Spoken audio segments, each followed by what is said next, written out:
Hoy vemos Guillermo de Santiago, que de alguna manera su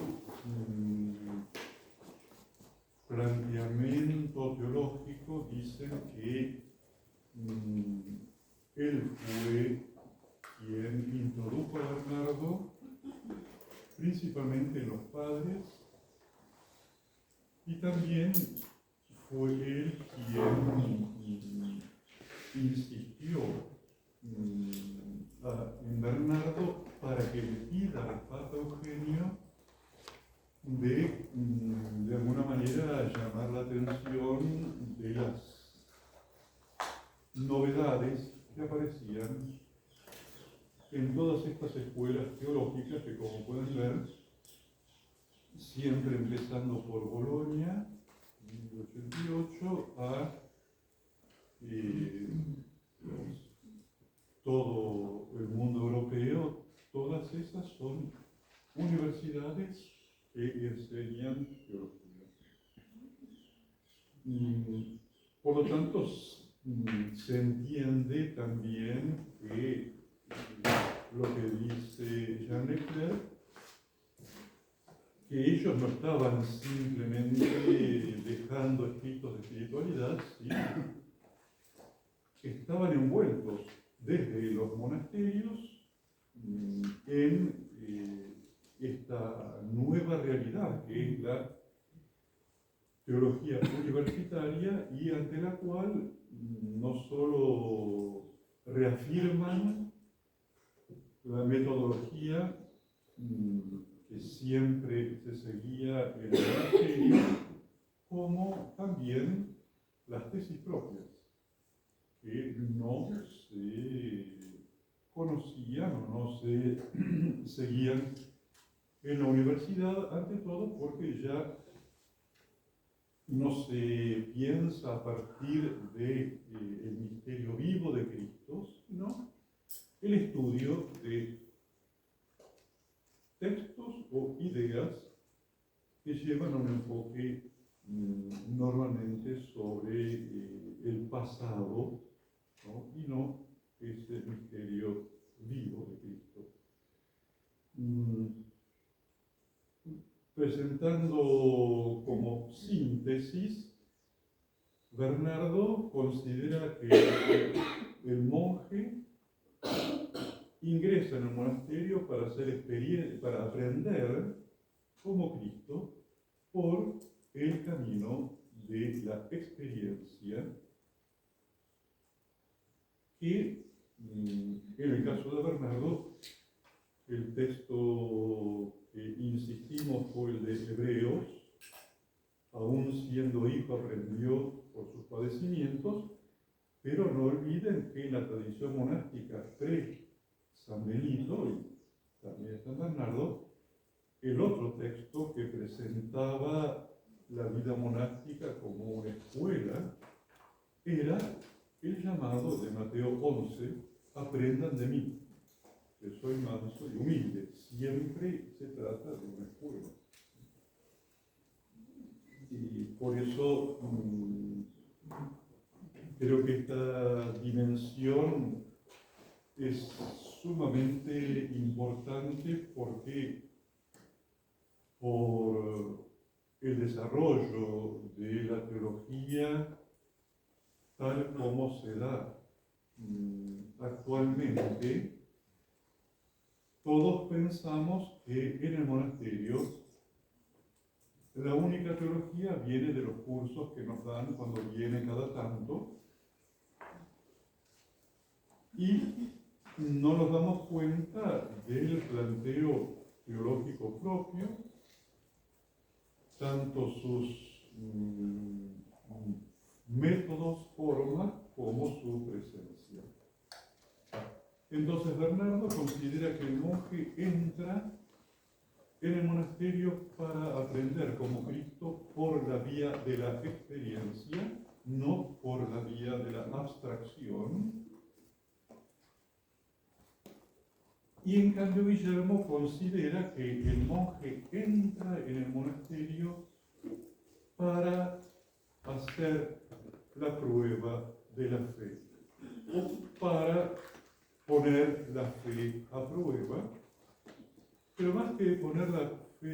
como una tentación es, en el monasterio Guillermo encuentra que,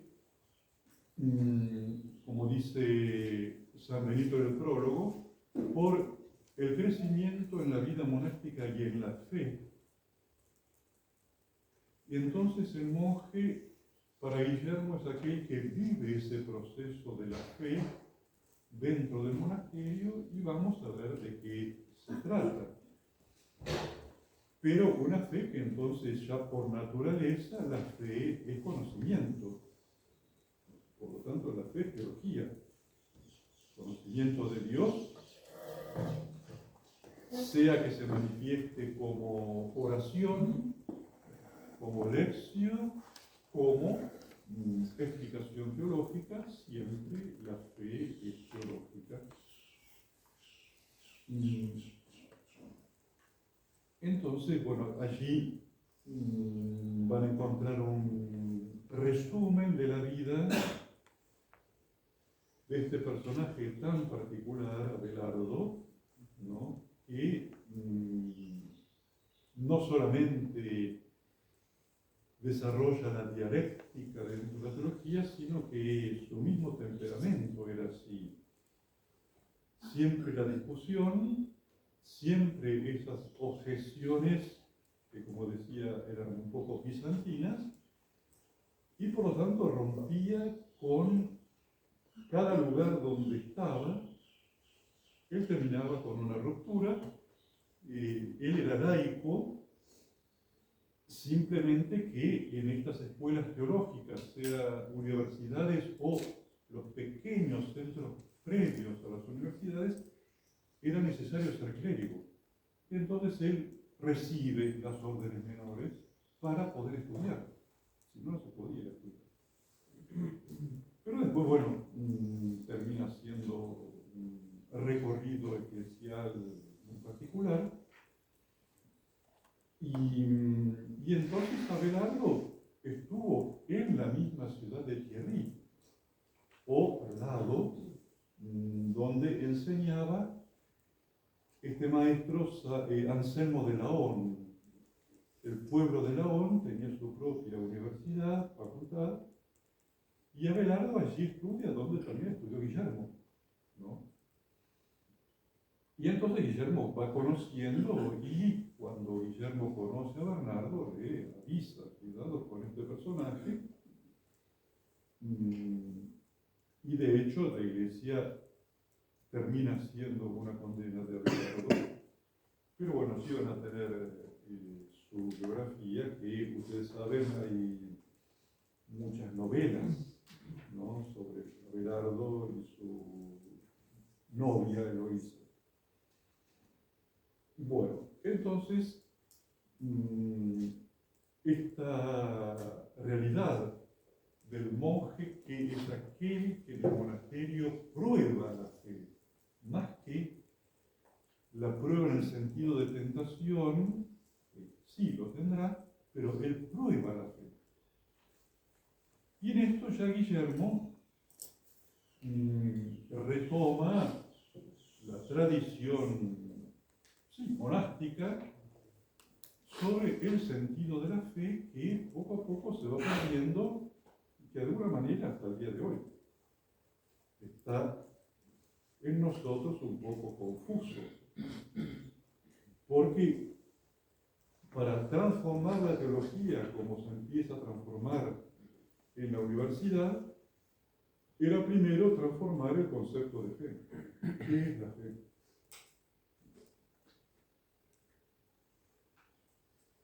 Y entonces, por ejemplo, Abelardo define la fe en vida, sea de Guillermo como de Bernardo, define la fe como la opinión que uno tiene de las realidades ocultas, no evidentes, que no caen bajo los sentidos del cuerpo, sino que son reveladas, ¿no? Es nuestra opinión o adhesión, ¿no?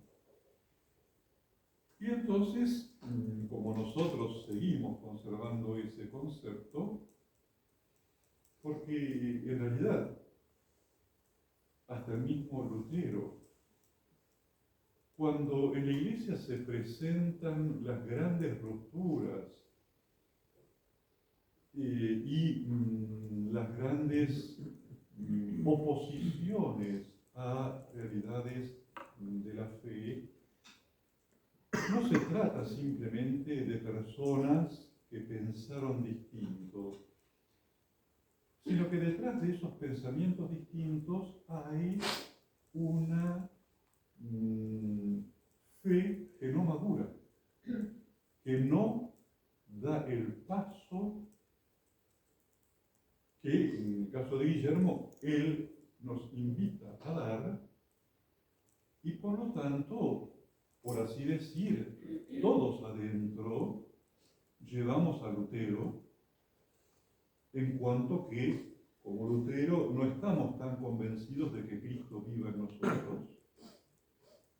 Y Lutero, como monje agostino, él decía, y no, yo veo mi pecado, no es verdad que Cristo vive en nosotros. Por eso, como tentación, está para cualquier cristiano.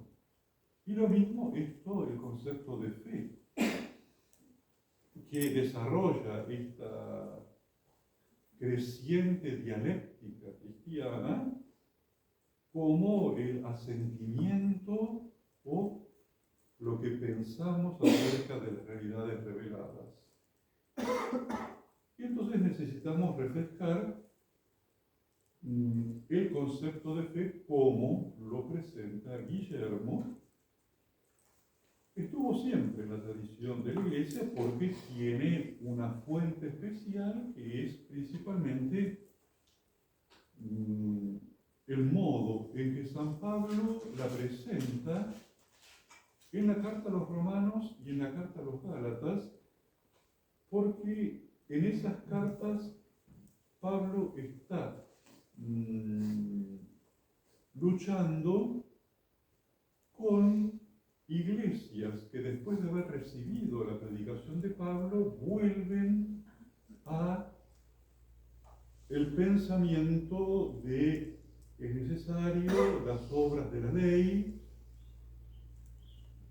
o de otro modo que es también nuestro, bien, ya no son necesarias las obras de la ley. Ahora son necesarias las nuevas obras cristianas. La fe, la caridad, la esperanza. No, dice Pablo. Ni siquiera la caridad es nuestra. No es mi obra. Y entonces San Pablo, por ejemplo, en el texto de Romanos 3:21, dentro de esta polémica, ¿no? Porque Romanos empieza con los paganos, que debían haber conocido naturalmente a Dios, los descendientes de Abraham y la fe o la justificación por la ley, las obras de la ley. Y entonces Pablo dice, ahora, sin embargo, independientemente de la ley, la justicia de Dios se ha manifestado testimoniada por la ley y los profetas. Justicia de Dios por la fe en Jesucristo. No. El texto dice justicia de Dios por la fe de Jesucristo. San Pablo en estos dos textos cambia la preposición, y sabemos que las preposiciones de San Pablo son fundamentales. Entonces no es mi fe en Jesucristo, sino la fe de Jesucristo en mí. Que es distinto. Con los Gálatas lo mismo. Los Gálatas, que San Pablo los llama incluso insensatos, por quienes él vuelve a sufrir dolores de parto para que se forme Cristo en ellos, dice: nosotros, que por nacimiento somos judíos y no pecadores paganos, sabiendo sin embargo que el hombre no es justificado por las obras de la ley, sino por la fe de Jesucristo. ¿Por qué la expresión expresión, la fe en Jesucristo, hace pensar que es mi fe en Él. Y no. Del mismo modo que vimos el concepto de Pablo del misterio, es Cristo en nosotros, como esperanza de la gloria, ese Cristo en nosotros se dirige al Padre, con el clamor, Abba, Padre, y es Él quien nos lleva al Padre. Nadie va al Padre sino por mí, dice. Bueno, esa es la fe de Jesucristo en nosotros. No es el tema si Cristo tenía fe o visión, no es ese tema. El tema es quién nos mueve hacia el Padre, mi fe o Cristo en mí. Y es ese Cristo en mí que San Pablo le da este nombre, es la fe de Jesucristo en nosotros. Entonces,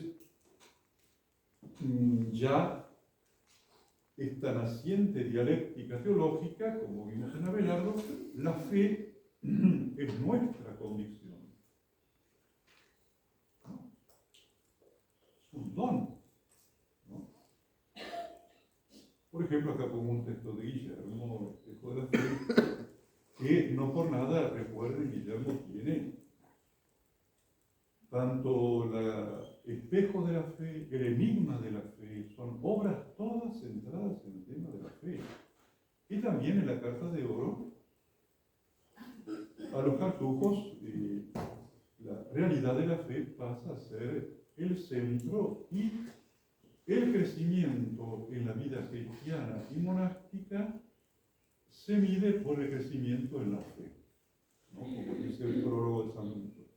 Pues acá, este texto, por ejemplo, hasta que la fe obtenga que la realidad, antes creída por los fieles, ilumine su afecto para despertar en su corazón respecto a la fe de Jesús, ejemplos de humildad, estímulo de amor y sacramento de redención, ¿no?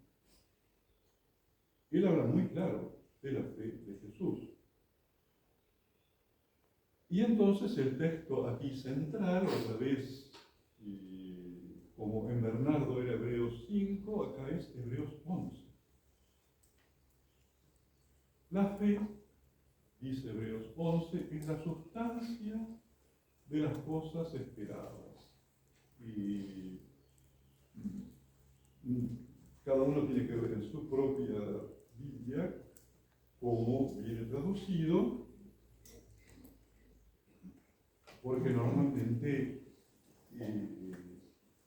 la traducción, tenemos esta, la fe es garantía de lo que se espera, ¿no? Esta palabra garantía es de algún modo un intento de conciliar la traducción más normal, que es la fe es la convicción de las cosas esperadas, y la verdadera, la fe es la sustancia, como camino intermedio, la fe es la garantía. Y entonces aquí tenemos un documento de la Iglesia que justamente, bueno, ustedes saben, Ratzinger siempre apoyó y presentó la propuesta de Jean Leclerc de que estos escritos de estos maestros medievales que estamos viendo son teológicos, no de piedad, y por lo tanto hay que respetar la misma letra de los textos, aunque también, como vimos, aún siendo hijo aprendió, sí aprendió. Bueno, en Spe Salvi, después de la introducción, el Papa dice, bueno, para poder entender la esperanza debemos primero aclarar algo sobre la fe. Y entonces dice, debemos volver una vez más al Nuevo Testamento. En el capítulo 11 de la Carta a los Hebreos se encuentra una especie de definición de la fe que une estrechamente esta virtud con la esperanza. Desde la Reforma Protestante se ha entablado entre los exégetas una discusión sobre la palabra central de este versículo y en la cual parece que hoy se abre un camino hacia una interpretación común. Dejo por el momento sin traducir esta palabra central. La fe, la frase dice, la fe es la hipóstasis de lo que se espera y prueba de lo que se ve. Para los padres y para los teólogos de la Edad Media, siempre fíjense, ¿no? Cada vez que vimos, incluso el magisterio tiene que recurrir a la riqueza de los contenidos de nuestra fe y de nuestra vida, siempre termina remitiéndose no solo a padres, sino a monjes, ¿no? Y entonces dice, para los padres y para los teólogos de la Edad Media, estaba claro que la palabra griega hipóstasis se traducía al latín como sustancia. Y esta palabra, cuando ustedes estén ante un texto de Guillermo y tengan la posibilidad de buscar con un buscador, busquen sustancia. Porque aparece siempre. Y detrás está esto, ¿no? Detrás está la comprensión de la fe como sustancia. Y dice, por tanto, la traducción latina del texto elaborada en la Iglesia antigua dice así: la fe es la sustancia de las cosas esperadas, argumento de lo que no se ve. La fe es la sustancia de lo que se espera, prueba de lo que se ve. Tomás de Aquino, usando la terminología de la tradición filosófica en la que se hallaba, explica esto de la siguiente manera. Bueno, sigo para ir a la parte que me interesa. Continúa el texto de Spesalvi y dice: a Lutero, que no le tenía mucha simpatía a la carta a los hebreos, el concepto de sustancia no le decía nada en el contexto de su concepción de la fe.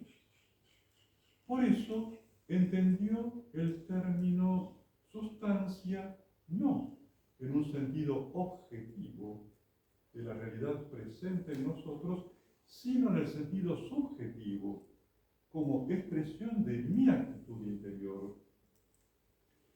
Y de este modo, dice, esta interpretación se ha difundido también en la exégesis católica en el siglo XX, al menos en Alemania, de tal manera que la traducción ecuménica del Nuevo Testamento en alemán, aprobada por los obispos, dice: la fe es estar firmes en lo que se espera. Finalmente, la fe es un acto subjetivo. Y detrás de esto volvemos, la fe, como dice San Pablo, es mi acto. Ya no las obras de la Torá. Ahora hay nuevas obras, pero son mías siempre, ¿no? No. La fe es la sustancia, no mi convicción sobre la sustancia. Y detrás de esta diferencia que Guillermo va a decir, está bien, todos comenzamos con una fe que es aceptar lo que nos han dicho. Pero todo el proceso de la vida monástica es llegar ahí, a hacer experiencia de la sustancia presente, que no es otra que Cristo. Pero, que es lo que dice el Papa aquí, con este concepto de fe, podemos entonces entender qué es la esperanza, que es el objetivo de este documento de Salvi. La fe es la sustancia de las cosas que se esperan y como es la segunda frase, y la prueba de lo que se espera. Es muy lógico. Como la fe es la sustancia, es esa presencia de Cristo en mí, que por lo menos, yo repito, todos los que estamos acá presentes creemos que fue el que nos trajo al monasterio. Todos decimos, fue un llamado, bueno, al menos ahí todos coincidimos que la fe es algo que está dentro nuestro y que nos trajo, no que yo vine, ¿no? Bueno, a partir de ahí, habiendo y haciendo esta experiencia de una sustancia, de una presencia, de un Cristo en nosotros, puedo tranquilamente decir esto que ya empecé a saborear, confirmo y tengo la esperanza que se hará pleno después. Pero la esperanza ya empezó a saborear y se funda en una experiencia ya hecha. Ya hecha por la fe y también la caridad, ¿no? Por eso el Papa se ve en esta necesidad, porque de otro modo la esperanza, y aquí vimos varias cosas, termina siendo esperanza de realidades que soltando vamos a ver allá en el futuro. No, la Iglesia dice, ¿no? Los que celebran la liturgia terrestre ya son partícipes de la celeste. Ese es el paso que Guillermo nos lleva a dar o ve que realizamos en el monasterio. O todas las otras cosas que vimos, ¿no? Donde siempre el elemento objetivo se basa, como sea dice Bernardo y dice Guillermo, en una experiencia hecha. En una experiencia hecha. Y aquí repito porque tenemos, ¿no?, en San Anselmo un gran fenomenólogo, monje, ¿no?, que es un gran especialista, muy rico, ¿no?, todo lo que escribe en Guillermo Bernardo. De hecho, el año que viene, acuérdense, en octubre, no, en noviembre, así que se va a hacer en San Anselmo con transmisión directa a YouTube, a pedido del abad general de la Trapa, un congreso sobre el tratado sobre la humildad de Bernardo, ¿no? ¿Cómo va a ser en horario romano? Después va a estar la grabación, ¿no? Siempre está disponible la grabación, sea del YouTube, sea... Pero bueno, intervienen entonces tapenses y presidenses benedictinos y otros especiales. Todo el grupo Sostetien viene, ¿no?, esos días, porque normalmente se trata de que todos los que exponen sigan el texto de Sostetien, que es el texto de Leclerc, ¿no?, como estableció Leclerc. Y entonces decía, esta palabra experiencia, como en el siglo XX tuvo tanto auge por la escuela fenomenológica, yo digo, cuidado. La experiencia de fe no es lo mismo que la fenomenología. Porque, en primer lugar, la experiencia de fe, la experiencia cristiana es de fe. Y, por así decir, es la experiencia que se hace desde Cristo. No es, o por así decir, recién cuando vivo, por ejemplo, en el monasterio, una tribulación, que siempre la primera reacción es muy mundana, de cualquier tipo, un problema de salud, un problema de relación, un problema de lo que sea, siempre una primera reacción es natural y mundana. Recién cuando es vista con la fe, pasa a ser experiencia. Mientras no es vivida con la fe, yo digo, no merece el nombre de experiencia. Es un accidente, una desgracia, y bueno, a murmurar, porque no, la experiencia nace cuando lo vivo en la fe. Lo mismo que pasa con el gran concepto teológico a partir del Vaticano II, la teología no se divide en tomos, en tratados, sino que es la historia de la salvación. Sí, pero no significa eso que Dios intervino en la historia. Cuando leemos las Escrituras nos damos cuenta que cuando Dios interviene, se constituye la historia. ¿Qué pasó antes del llamado de Abraham? No lo sabemos, porque Dios no intervino. La historia se constituye por la presencia de Dios, la experiencia se constituye por su presencia. Si no, pasa a ser una realidad absolutamente que incluso para nosotros termina perdiendo sentido. Y digo esto porque el año pasado salió de la Sorbona Católica, que es la Sorbona 4, un estudio muy lindo de un fenomenólogo de esa escuela sobre la experiencia de sí mismo, creo que se llama, o de fe en San Bernardo, y donde tiene todo un capítulo dedicado al análisis de el saber por experiencia o padecimientos. Jamás este autor cita la carta a los hebreos. Es todo Husserl, es todo. ¿No? Atención, porque no estamos ante una fenomenología o ante fenomenólogos. No, estamos ante hombres de fe y donde se nos vuelve muy accesible lo que dicen, ¿no?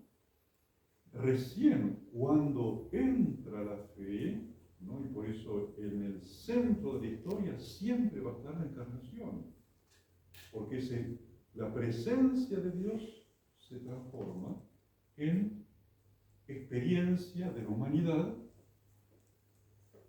que sin ella se pierde. Entonces, en primer lugar, siempre vemos en los escritos de Guillermo ese combate de la razón y la fe. Pero, atención, no se trata de la razón incrédula, se trata de la razón de los nuevos teólogos, que incluso empiezan a hacer planteamientos que la respuesta sería, como dice el Redo, cuando Jesús tenía 12 años, varias veces el Redo repite, ¿no? Y Jesús crecía en gracia y sabiduría, ¿no? Y en una de las veces él dice, pero ¿qué significa crecía en gracia? Porque es el Hijo de Dios.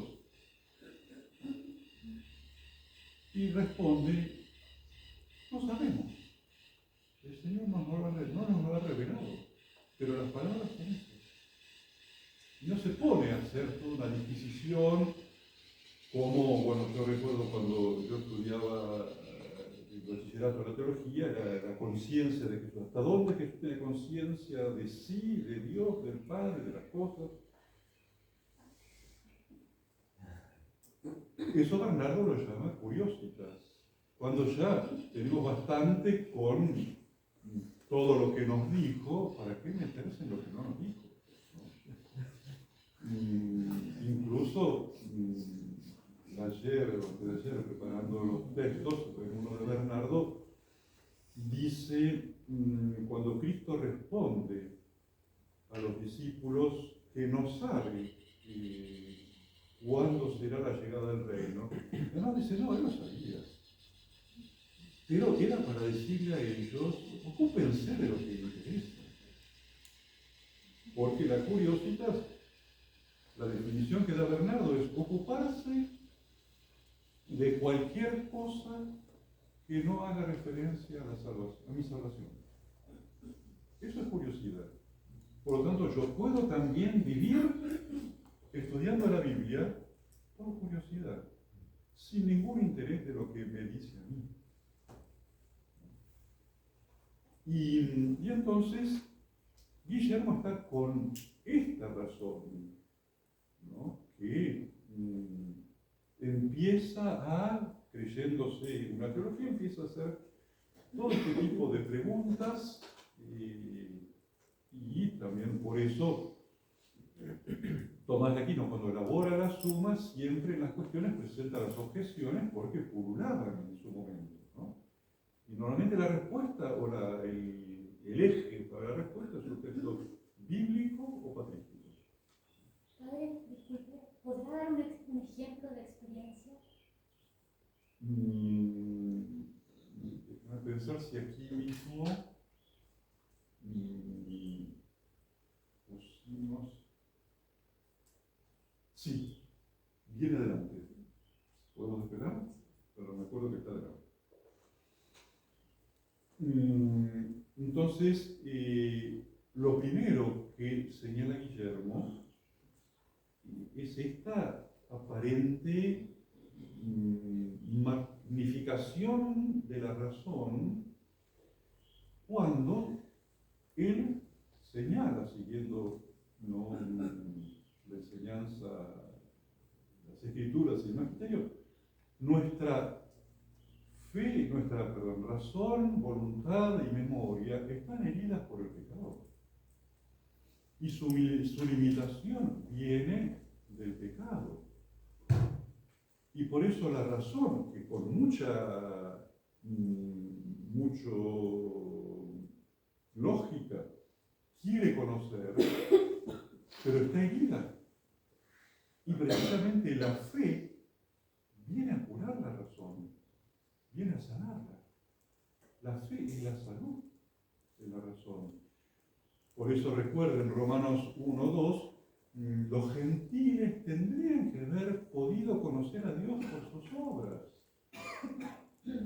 Pero no pudieron, entonces el Señor nos trajo la fe y nos dijo, sí, es obra mía. Por eso la fe trabaja totalmente a nivel de la razón, pero la sana y le permite ver lo que ella busca por naturaleza, pero que Guillermo B. está empezando a querer tomar caminos que no son aquellos que el Señor nos está dando para poder conocer lo que verdaderamente las cosas son. Y entonces dice, de hecho, la actividad de la razón es en sí misma inquieta y desregulada. Cuando ve la posibilidad de razonar, ataca a la fe, aunque sin la intención de contradecirla, sino por la naturaleza misma del procedimiento racional. No es que la razón quiera oponerse a la fe, sino que tiene la intención de conducirla, por así decirlo, en su propio terreno. Y entonces el redo decía, no me lleven a este terreno. El Señor dice, crecía en gracia y sabiduría, pero no nos explicó más. ¿No? La razón humana, como lo hace habitualmente en los asuntos humanos, teniendo en cuenta de alguna manera la necesidad común de creer, busca penetrar con fuerza viva en el conocimiento de las realidades divinas, pero como si estuviera entrando por el lado equivocado. Tropieza, se tambalea, resbala, hasta que vuelve a la puerta de la fe, al que dice, yo soy la puerta. Y así la razón humillada bajo el yugo de la autoridad divina hará que su entrada sea tanto más segura cuanto mayor sea su humildad. Por eso Guillermo trabaja con el mismo concepto de fe que San Benito. La fe es humildad. Humildad que reconoce la fragilidad de la razón y humildad que abre la puerta que nos permite ver cómo son las cosas. Son así. Y el Señor nos las está mostrando.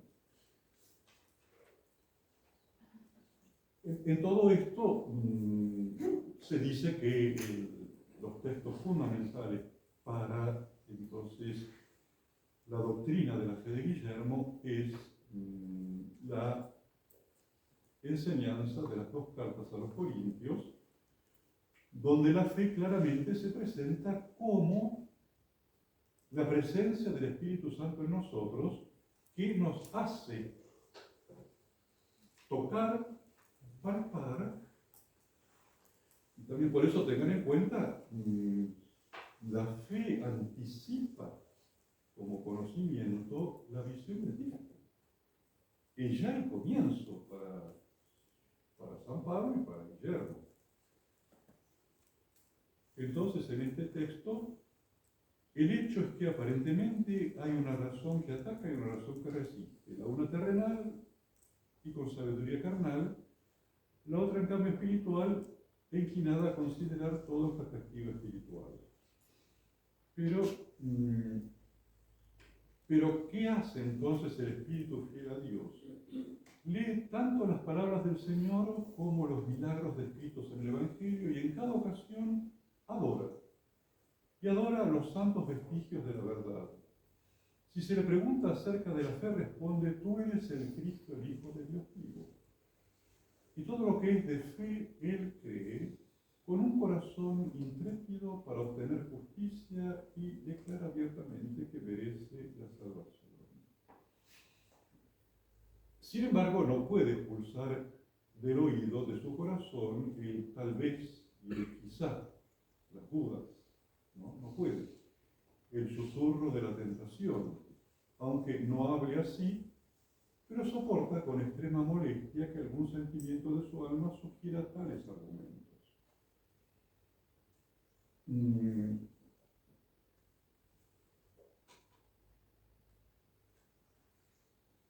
Entonces, con este concepto de fe que ellos están viendo, no solamente que se está prevaleciendo en la teología, sino que refleja, sí, un paso en la maduración. Y es verdad, al niño le decimos: tenés que estar seguro que Cristo es el Hijo de Dios.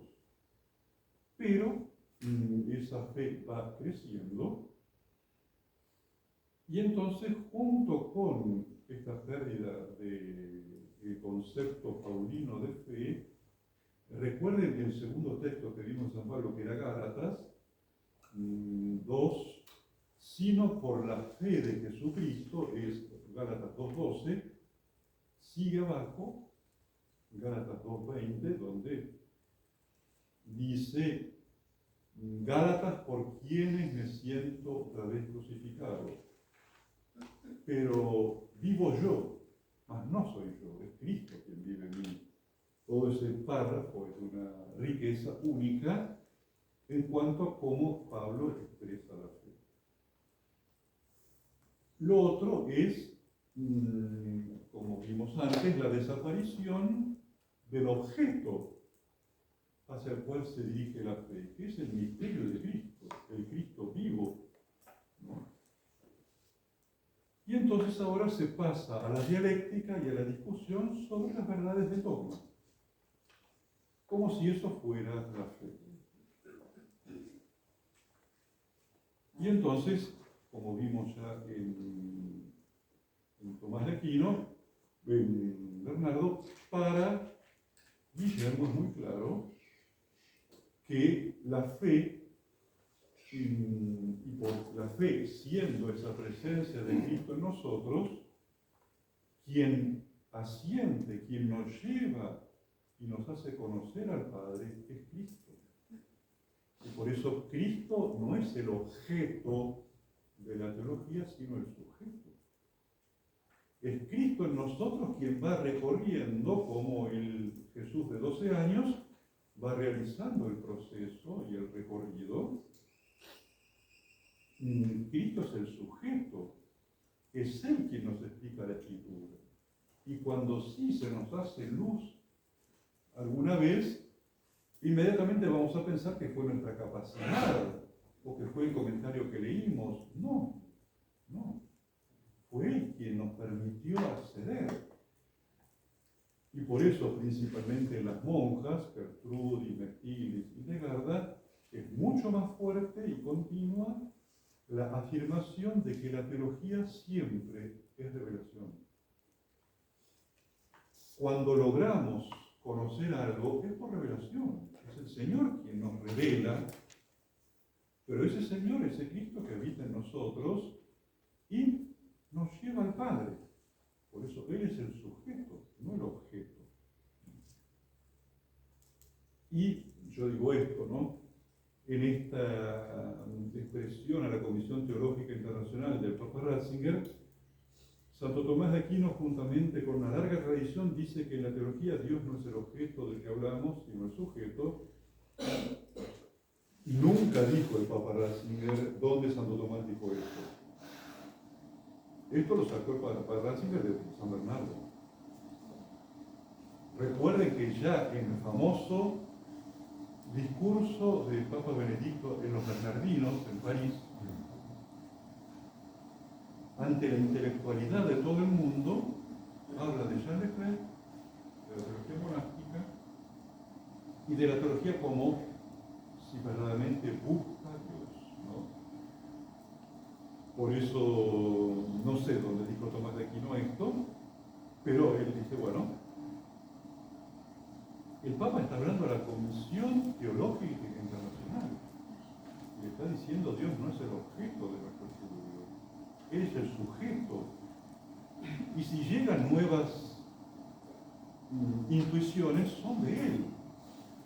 Y por eso es cierto, normalmente cada santo nos presenta realidades de Dios que no conocíamos, pero el santo es Cristo vivo que se manifiesta en Él.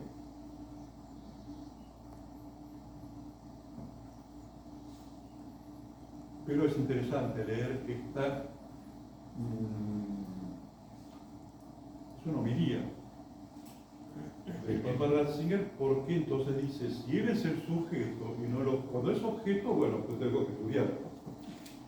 Cuando es sujeto, ¿qué hay que hacer?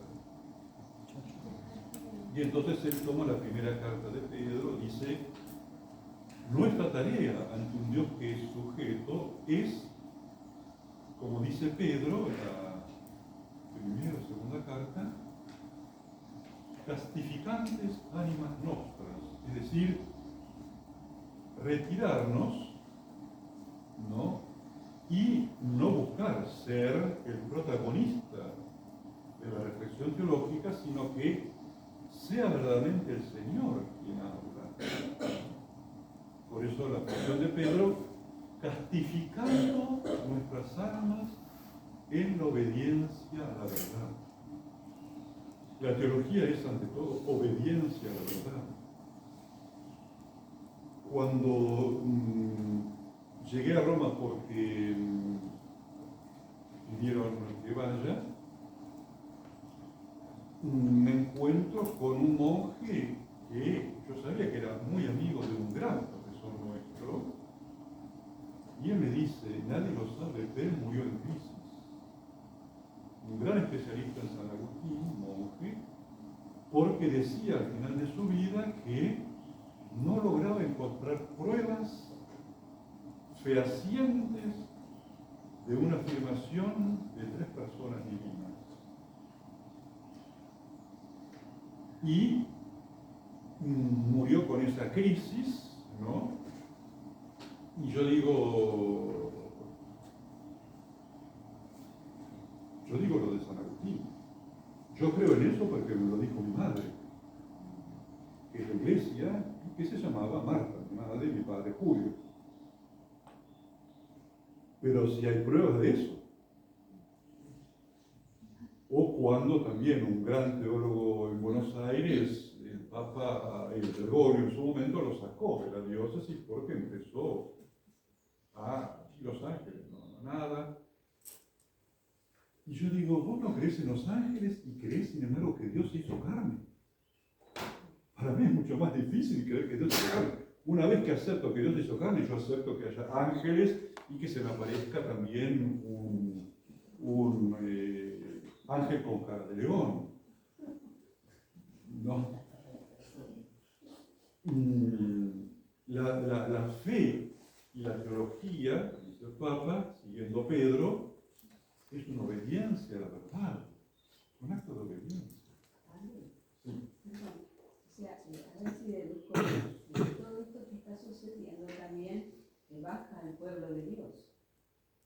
Porque digamos que si hay una consecuencia en la piedad del pueblo de Dios, más sencillo incluso, viene de ahí. Exactamente.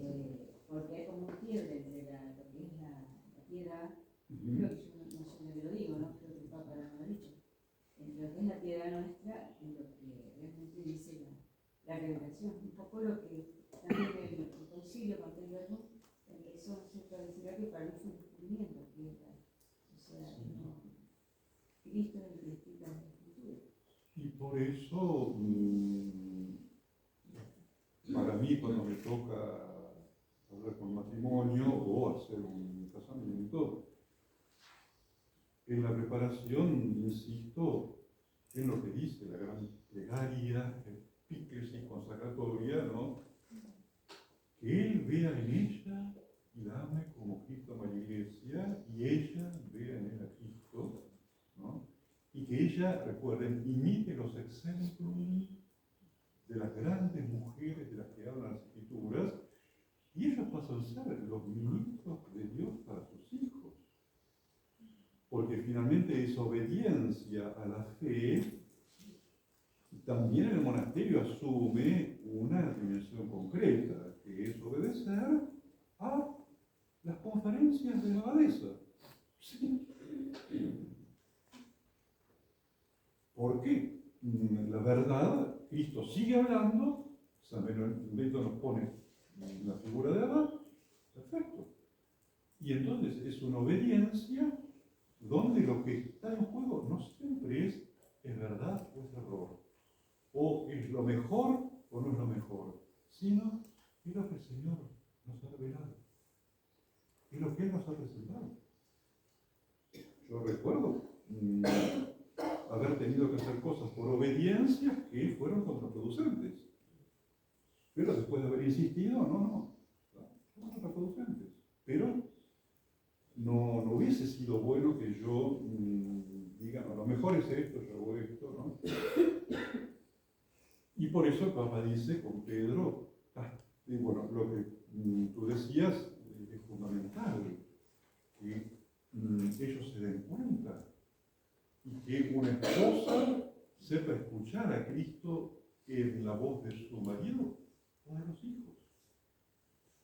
Como decía Doroteo, cuántas veces los niños dicen cosas que uno se queda y dice, como se dice en Argentina, este palo es para mi gallinero, ¿no? Esto es para mí. Padre, estos dos personajes que muy tristes, ya esto, ¿no? Que mueren de esta forma, ¿es una razón evita que se concentre en sí misma? ¿Qué es? Sí, pero más que se concentró, como dice acá el Papa, es nuestra soberbia, porque el poder de la soberbia crece o hace crecer la fe en una dimensión, ¿no? Y la palabra castificantes, casto, que aparece también en el capítulo 72 de la regla, casto significa sin doblez, ¿no? Sin buscarme a mí. Por ejemplo, un amor casto es que yo quiera a mi hermano no porque si así me va a ayudar, no. Quererlo, ayudarlo castamente, sin interés. Y por eso también recuerden lo que dice Jean Leclerc, la teología monástica se termina desarrollando en medio de la iglesia. Es antífona de introito de las fiestas de los doctores. In medio ecclesiae aperuit os eius et implebit spiritum. La secuencia del texto bíblico es muy rica. En medio de la asamblea, la comunidad monástica, el abad habla. Y cuando abre su boca, allí el Espíritu lo va a inspirar para el bien de sus monjes. No antes. La teología monástica se desarrolla y se desenvuelve en la iglesia. Y dice Leclerc, o Penco, que era un gran discípulo de él, hoy en cambio, el teólogo cuanto más individualista, mejor, ¿no? Y puede decir sí, no, pero yo no pienso como ese teólogo en esta coma. Yo esta coma no la pongo. Yo soy yo, ¿no?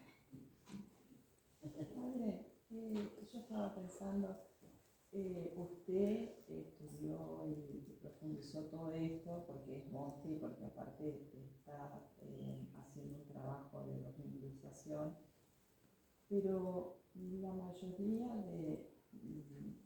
bueno, los monjes tenemos otra experiencia, digamos, tenemos una experiencia más cercana a los textos bíblicos y todo, pero la vida religiosa en general, los sacerdotes, hoy por hoy están muy influenciados por este tipo de cosas, por este tipo de teología y este tipo de estudios, porque todos buscamos estudiar, queremos ser doctores, pero que se nos escapa un poco este tipo de cosas. Ese es el don de la vida monástica y desde siempre la Iglesia vio en la vida monástica esa posibilidad de hacer visible de modo, diría, radical las verdades de la fe. Porque finalmente, vamos a leer, tal vez ya anticipando ciertas respuestas, un acto de fe o un conocimiento de fe en la tradición monástica es dividir los bienes. Y recuerden, San Benito también lo pone, Ananías y Zafira, Pedro los fulminó, y murieron, por un acto que en realidad diríamos hoy material, de cosas, bienes, pero la fe como creencia o también presencia de Cristo se culmina y consolida en los actos. Y para la Iglesia, en la tradición monástica, para la comunidad de los apóstoles también, de hecho los apóstoles 4, los apóstoles vivían en la comunión, la oración en común, la condivisión de los bienes. Nadie llamaba nada propio. La fe como experiencia la hacemos cuando damos los pasos concretos.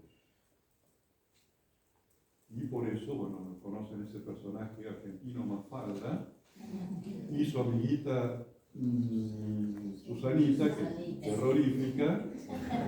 Susanita un día, ¿querés un poco de mi chocolate? Sí, bueno. Ella se lo trae, Mafalda poquito a poquito, y ella ve que todavía tiene chocolate y dice, es verdad que partir es morir un poco. Pero eso lo vivimos en el monasterio,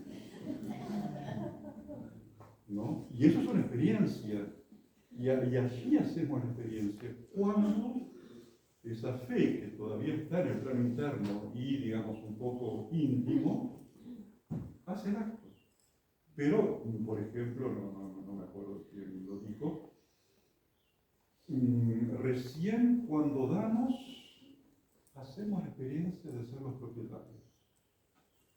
Antes somos los esclavos de esa cosa. Y cuando la damos, ahí fuimos dueños. Y hacemos la experiencia de dueños. Sí. El discípulo de Maús, eles tienen la dificultad de creer en Cristo, hacer la experiencia, y después Cristo habla a ellos, lentos para creer y entender. Ir a escritura. Parece que também Juan Pablo II, quando fala fides et ratio, como dos alas, a questão maior não é que a razão que tem vangloriar-se demais, mas pelo é necessário. E também obediência na verdade. Pero a verdade é uma coisa subjetiva para uno. Uno cree aí em coisas bobas, pero para ele é verdade. Entonces, no fundo, tiene una cosa que es subjetiva también. Sí.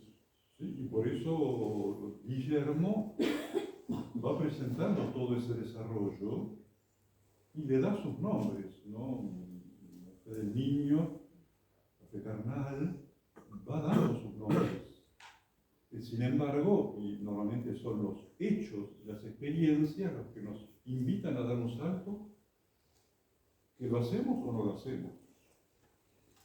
Y lo que llamamos normalmente crisis son justamente situaciones en las cuales la fe saltaría a un nivel mayor, pero a veces que no logramos hacerlo. No podemos, no queremos. Y lo otro es eso, que también un poco responde a lo que recién decías de cuando se realiza el acto, se abren los ojos y se ensancha el alma y vemos el objeto tal vez por primera vez. Todos en el monasterio o en su momento nos dijeron soportar, aguantar, ¿no? O decimos, habiendo hecho la experiencia, aguantar, soportar, que vas a verlo, ¿no? Pero ese paso, bueno, es el centro del pensamiento de Guillermo, de su preocupación, y que permite finalmente la fe que ha madurado, nos permite tocar la objetividad plena de la cosa. Y, como recién decía, que la subjetividad quede totalmente impregnada de esa presencia de Cristo como verdaderamente es. Perdón, o sea, yo estoy diciendo que, digamos, que este es como el primer peldaño del racionalismo. ¿Cómo? Como el primer peldaño sí, del racionalismo que viene después en Occidente. Sí, exactamente. Y también es interesante, por ejemplo, en este momento viven junto con este racionalismo, porque les decía, se dice que fue el gran descubrimiento de que llega, a través del mundo árabe, llega las traducciones de Aristóteles que faltaban. Y hasta el momento estaba la retórica, pero ahora llegó la dialéctica. Y es esa disputa silogística, ¿no? Y bueno, quedan obnubilados, pero nos pasa hoy en día, ¿no? Si yo no sé leer a partir de Paul Ricoeur la Biblia, no sé leer la Biblia, ¿no? Y entonces racionalismo, y el otro era nominalismo. Pero la respuesta monástica es sumamente linda, y la da Bernardo. En uno de los sermones del Cantar, Bernardo dice esto: todos los nombres están vacíos. ¿Cómo? Nominalista, ¿no? Solo hay nombres, no hay realidades. Y Bernardo dice, en el tiempo de Jesús, muchos se llamaban Jesús, que significa Salvador. Pero solo uno llenó el nombre de contenido, que es Cristo. Y entonces todos tenemos la tarea de llenar los conceptos de vida, de realidad, que si no de por sí quedan vacíos. Y entonces él presenta, ¿no? que el abad sea lo que su nombre dice. Y si no, lo deja vacío. El nombre de la rosa, ¿no? Queda vacío. Pero para Bernardo no es un problema epistemológico o gnoseológico, es un problema de santidad. Solo llenamos el nombre de bautismo o llenamos nuestro nombre de monje y monja con la vida, con las obras. Por eso el enfoque que ellos dan es muy interesante, muy rico, y es lo que recién decía, cómo no hay que ver detrás de estas crisis, incluso herejías, normalmente detrás hay una tendencia que todos tenemos. Como la luterana, con mucha sinceridad decía, no veo que Cristo habite en mí, ¿no? Y eso pasa a todos, ¿no? Entonces, por ejemplo, antes de todavía tenemos un minuto para la pausa, otro aspecto de esta experiencia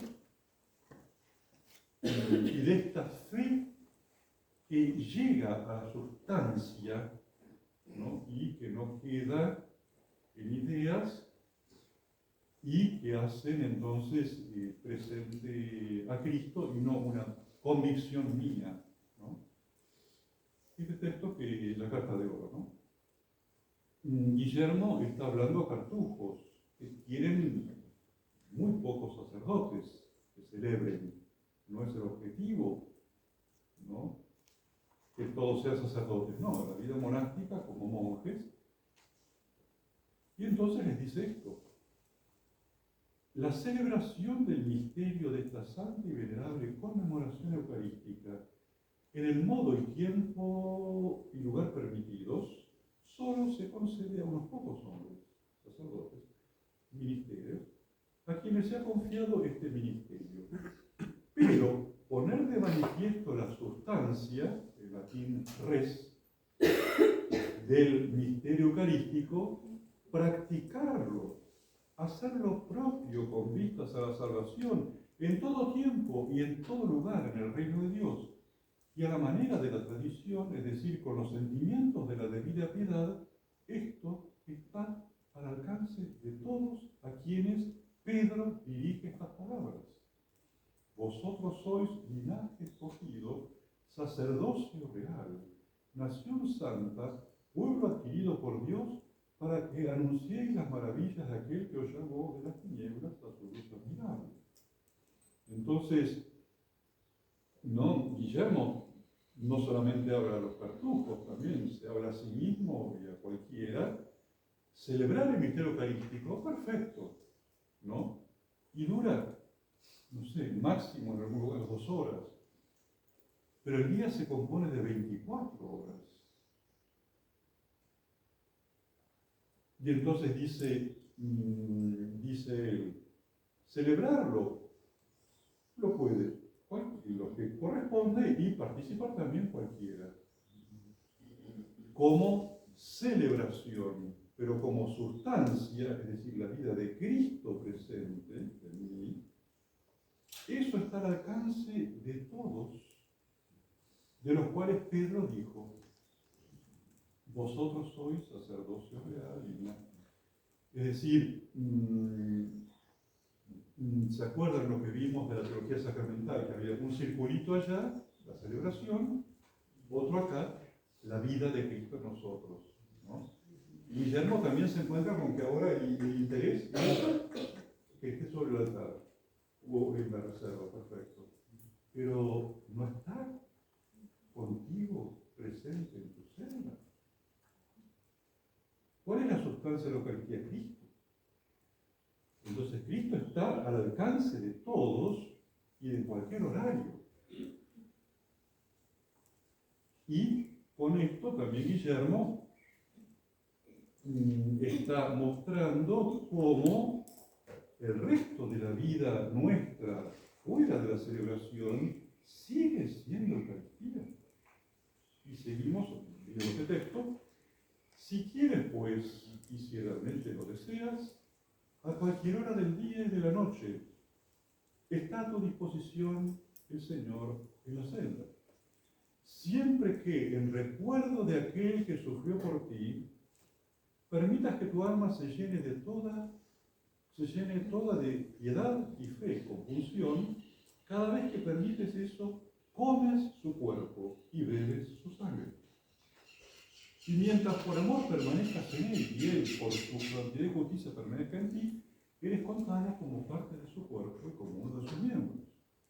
Jerónimo decía, cada vez que tocas las Escrituras, estás tocando y comiendo el cuerpo y la sangre. Y acá Guillermo, más todavía, cuando en tu celda, en el resto del día que no es la celebración eucarística, tú estás viviendo en la piedad, en el temor de Dios, en la compulsión, estás comiendo y bebiendo el cuerpo. Porque es el sacramento para el cual Santo Tomás usó esa palabra, ¿no? Tanto un largo sacramento, tan grande sacramento, y hace toda esa secuencia tratando de mostrar todos los aspectos. Pero uno de los aspectos de la Eucaristía es ese.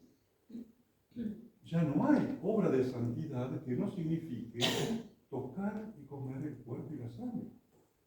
Porque de serlo significaría que yo puedo hacer cosas que no son Eucaristía. Entonces la Eucaristía es la plena y total realidad. Por eso Guillermo insiste en toda hora, a cualquier momento, lo tienes a tu alcance. Sí, no simplemente el momento celebrativo, sino la res que se da en la celebración, que no es otra cosa que la presencia de Cristo, que en nosotros, por el Espíritu Santo, nos sigue acompañando toda la jornada. Hacemos la pausa aquí.